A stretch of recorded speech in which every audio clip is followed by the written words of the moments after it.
Hi there. So today we're going to be talking about the 2023 EP from Wednesday Campanella called Rabbit Star.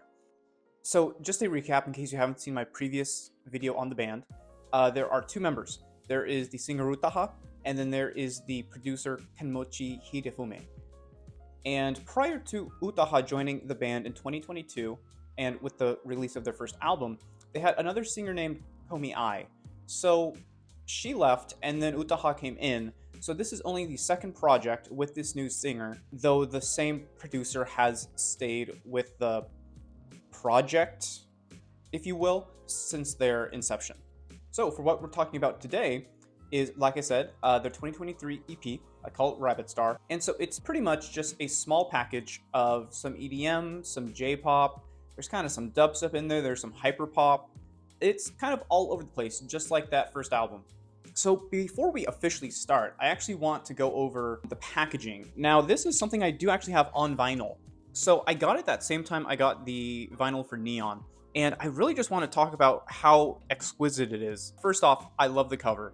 This is such a cool cover. And then the back is also similarly just really cool. It's very modern. It's very like postmodern. It's very like cybery. It's very Murakami-esque. So yeah, I love this. But what I really want to talk about is, unlike a lot of Japanese artists, this came with a poster. And the poster has lyrics on it, which is immensely helpful, but not just that. All right? So you've got the poster here with all of the lyrics, right? Which is super cool. But then you turn it around, and not only does it have the lyrics, it's got the lyrics in English. And not only does it have the lyrics in English, it has annotations and notes about things us Americans wouldn't just know off the top of our head. So in the top corner is an annotation for a store in Japan that she references. And then right here are the names of some Japanese gods who, although she isn't saying what their, I guess, roles are in the song, it has the name of the god and then what they're the god of. So that's super cool. And then over on the top right there, she mentions some acronyms for some like Japanese government agencies, and it lists what those are. So this has been an awesome tool for kind of figuring out what's going on. Just because Wednesday Campanella songs are just generally very reference and story heavy. If you don't know them, it is hard to connect with the song and understand what the song is really even about. So even with all of this, I still had to actually do some research for this song here in the bottom left. So now let's start talking about it.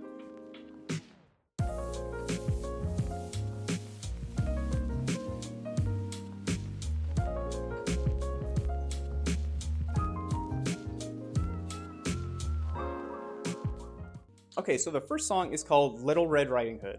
This is kind of a pain in the ass to have to hold on to this big thing of paper, but I think we can make it happen. So one line I really like in reference to like the Japanese music industry, or maybe just the like Japanese celebrity industry. And she says, from cosplay disguise makeup to party accessories, from donkey, anything goes. What really counts are your feelings. Are you really trying? That's true. I'll admit you were trying. You're carrying a risk. You were hungry and decided this was the only way. I guess it can't be helped. But still, this definitely won't work. The industry is tough. Even a child like me did a double take. I panicked like I was in a fairy tale. It's fine to eat until you're full, but it's a scam if you don't work your fill. Let's reflect and try our best next time, although this time was probably your last. I don't care if you're impersonating her or faking it. At this point, it doesn't matter. And if you can make people believe in lies of lies, then you're a real one. Still, you're not even close. Quit doing the most. Don't even know how to react, baby. Yeah, I think that's very poetic. So it's not uncommon for an artist to talk about how the industry is like bad. I do like how she ties it into the story of Little Red Riding Hood. I think there's some really interesting symbolism there that you can probably already figure out for yourself, where, you know, the wolf is not who he says he is. He's pretending to be someone like close to her. And also you've just got the whole symbolism of him being a wolf. So I think that's a really cool take from a lyric standpoint. So yeah, I just thought that was really interesting. So as for Little Red Riding Hood, so it's a great mix of J-pop and EDM. It's got these really cool EDM elements with this very sparse sort of guitar playing in the background. and it really reminds me of the song Alice on their previous album. I also think the vocals are really well placed alongside the timing of the instrumental. I think it would go really hard in a DJ set. It's got this really energetic delivery from Utaha, and it really feels like Utaha is really finding her place in the band on this EP. So the song after that is called Seven Lucky Gods. This is one of my favorite songs on the album, and that reason is this beat in the song is actually insane, and I love it, and it is just crazy. And unfortunately, like, it kind of gets buried a bit throughout the course of the song, though you can hear it the most strongly at like the very end when the vocals cut. And there's this 10-second period in which you can hear the instrumental kind of at its like climax. It sounds awesome. It's so great. So for instance, like, the production is just so like extremely varied on this song. There's so many sounds just happening all around you. And it makes me feel like I wish I was like a cyber goth or something, because this is such cyber goth sort of like dancing music. And I just think that is so much fun. So yeah, it's probably a good thing that I'm not. And just to kind of close out my final thoughts on that, I think the percussion arrangement is fantastic and is just so crazy. I don't even know how someone came up with this. It's probably in the running for one of my favorite songs they've made so far. It is just that good. So moving on to the third song, we have Kongo Rikishi Statues. And this was that song I was mentioning where I needed to do some extra research. It's this really cute laid-back pop song with these really awesome string arrangements with the usual palette of very playful synthesized beats. I do find that Utaha is noticeably more auto-tuned on this song than others, and I think that's because the production is so stripped back that it's much easier to actually catch. But despite that, because they are this kind of hyper-pop, pop, EDM sort of band, it's not like I'm not listening to this music and not expecting that. I am completely expecting there to be some degree of like vocal manipulation, and the audio artifacts are just kind of what come with that. So the story in the song is kind of interesting. It's about these two stone statue makers and how they collaborated and became friends and made really cool statues in, I think, 1200 AD. Utaha specifically mentions them making new statues for like the restoration of a temple in Nara. And so I looked that up. It happened. And so the song is about these two specific guardian spirit statues that are like, I think, near the front of the temple. So yeah, that's cool, I guess, but it's not really doing anything for me as a guy who's got no connection to that. So okay, so the next song is called Shadow, and Shadow is, I think, probably my favorite song they've ever made. It's been in my constant rotation on various playlists since it came out last year. But yeah, it's got this fantastic rap delivery from Utaha, who is also using her fairly deeper voice on this song too. So her style is that she sings fairly high-pitched, right? This song and a song on the previous album called Buckingham featured her using a noticeably deeper voice. And I think she sounds really great when she uses it too, and I wish she would use it more.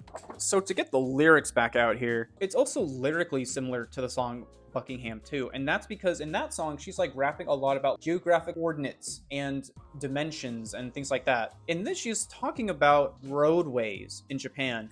So the first verse is Kanetsu Expressway, Hokuriku Expressway, Yamate Tunnel, Hanazono Interchange, Ken-O Expressway, Joban Expressway, Metropolitan Expressway Bayshore Line. And so that is the literal first verse. And then if we want to go to the second verse, it's Ashinoko Skyline, Nikko Road, Ebina Junction, near Ayase Bus Stop, Sanyo Expressway, Sanin Expressway, Kyotanabe Matsui Interchange. Yeah, so weird. But yeah, it's just a lot of like play on words. So it has the little note section in the bottom right, and it also explains what some of the wordplay is, which honestly is really appreciated. So I had to import this from Japan, and I'm sure that they didn't make this with like the intention of a mainly English speaker buying it and reading it. So it's really cool that they went this extra mile to not only do the translations, but to also have notes. That is just extremely helpful and really, really cool. And boy, does it make my job easy. Okay, so as for our next song, we have Hot Pot Commander. Not a lot going on here lyrically. It's just a song about making soup, making hot pot, but this is really like hyper pop. And for that reason too, it really stands out from the recent discography and even on this EP too. I feel like if you're a fan of maybe 100 Gex or Machine Girl, you'd be really into this song too. It is just, it's crazy in every way, from its vocals to its mid-sung pitch up and then pitch down, and then it's got all these effects over the vocals, and then just the instrumental is just all over the place too, and it's crazy. I think what's really fun too is it is almost like the song is like boiling like a hot pot. So that's really cool. And that must be intentional, and it just sounds really, really fun. All right, so the last song is the band back in the realm of house music, which I think they do so well with. It's got this great groove and this hook that's just so intensely catchy. So the song is basically about Utaha if she was Tinkerbell in the story of Peter Pan, and if she was, she would be like CEO bad bitch running everything behind the scenes. She even mentions, yeah, I've got Peter Pan helping me out under the table. Yeah, I've got Captain Hook helping me out under the table. And it's just like, it's weird, it's fun. More than that, it just sounds so good. The vocal delivery, the timing, the instrumental, everything they do with the song just comes across so well. So this song and Shadow have just been stuck in my head constantly for the past year. It is also in my running for just my favorite song of the band's because it is just so intensely catchy and it just sounds so cool.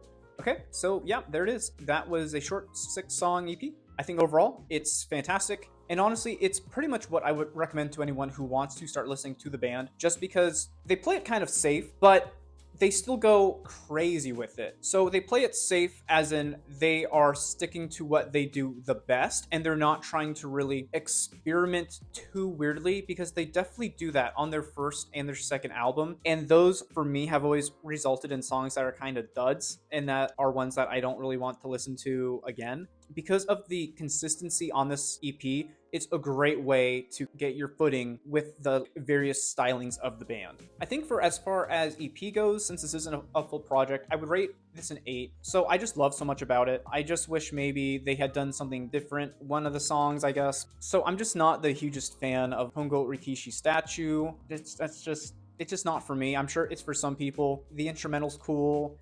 Story, I don't care. It's not a bad song, it's just not really my cup of tea. So anyway, that's the review. It's a cute little short 6 songs, so this went by pretty quick. Thank you for watching, thank you for your time, and I hope to see you in the next video. So thank you very much.